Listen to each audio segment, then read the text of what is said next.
నేనే చెప్పాలా ఏంటంటే బాగా పాండిత్యం ఉన్నవాళ్ళు వాళ్ళ గురించి చెప్పాలి కదా, దానివల్ల నేనే చెప్పాలా. లోకంలో నాలాంటి వాళ్ళు లేదే లేదు. ఇంకా రారా అంటే వస్తారా అంటే రారండి. ముందే మీలాంటి వాళ్ళు వచ్చారా అని అంటే లేదు. రీజన్ వచ్చి దేనికి ఇది చెప్తున్నా అంటే, సరదాగా నేను పుట్టింది కుగ్రామం, very very very ordinary village. దాంట్లో మ్యూజిక్ నేర్పిన వాళ్ళు లేదు.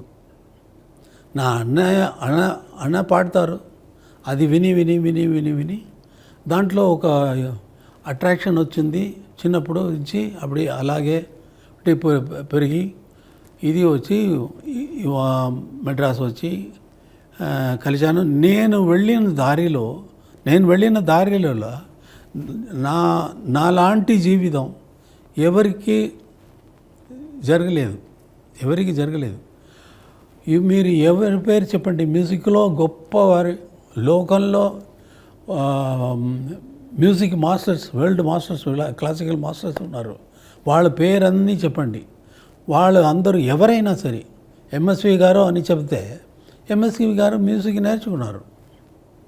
ఒకరితో అసిస్టెంట్గా సిఆర్ సుబ్రహ్మణ్యంతో అసిస్టెంట్గా ఉన్నప్పుడే, ఇంకా ఎస్ఎంఎస్తో, ఇంకా వేరే వేరే మ్యూజిక్ డైరెక్టర్తో, పాపనాశం శివన్తో, ఎన్నో మహానుభావులు వాళ్ళతో పనిచేసి ఆ ఎక్స్పీరియన్స్ అన్నీ తీసుకొని ఈయన వచ్చి సెపరేట్గా వచ్చారు, నేర్చుకున్నారు, ఆపర్చునిటీ వచ్చింది, ఆయన వర్క్ చేశారు, దాంట్లోనే పని చేసి దాంట్లోనే వచ్చారు.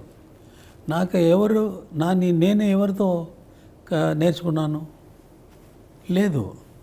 సో కుగ్రామంలో నుంచి వచ్చి ఇంత దూరం వచ్చి వరల్డ్ మ్యూజిక్ లెవెల్లో వెళ్ళే వాళ్ళు ఎవ్వరూ లేరు. బీథోవన్ 4 years ఉన్నప్పుడే పియానో కొట్టేవాళ్ళు, అదిరిపోతుంది, అలా వాంచేవాళ్ళు. మ్యూజిక్ మొజార్ట్ ఎవరినేమి చెప్పండి, ఆ లెవెల్లో మనకు దేవుడు ఎలా నాకు ఇచ్చారో అనేది నాకు తెలియదు. ఇది దేవుడు ఇచ్చిందే కాబట్టి ఆర్డినరీ మనిషి వచ్చి మనం ఏదో అనుకొని ఏదో మ్యూజిక్ నేర్చిన మ్యూజిక్ మాత్రమే రిపీట్ చేసి కర్ణాటక కచేరీ చేసిన, ప్రోగ్రామ్ చేసిన వాళ్ళు ఎక్కువ ఉన్నారు. నేర్చుకున్న పాట కదా వాళ్ళు పాడేది, అక్కడ వాళ్ళే క్రియేట్ చేసి పాడింది కాదు, క్రియేట్ చేసి పాడేది అక్కడ రాగంగా పాడినప్పుడు మనోధర్మంగా ఏదైనా పాడతారు. బట్ సాలిడ్గా తానే పాడిన తర్వాత అది కరెక్టా, అలాగే ఇంకొకరు ఫాలో చేస్తారా, ఒక గ్రూప్ ఆఫ్ పీపుల్ ఫాలో చేస్తారా అంటే, దేశంలో అందరూ మ్యూజిక్ తెలిసిన వాళ్ళందరూ అదే ఫాలో చేస్తున్నారా అంటే లేదు. భీమ్సేన్ జోషి పాడుతున్నారు, అది అలాగే పాడతారా, వచ్చే వాళ్ళందరూ పాడరు. అటువంటి వెరీ డిఫికల్ట్ ఫీల్డ్ అది. మ్యూజిక్ అనేది గొప్పది, చాలా గొప్పది.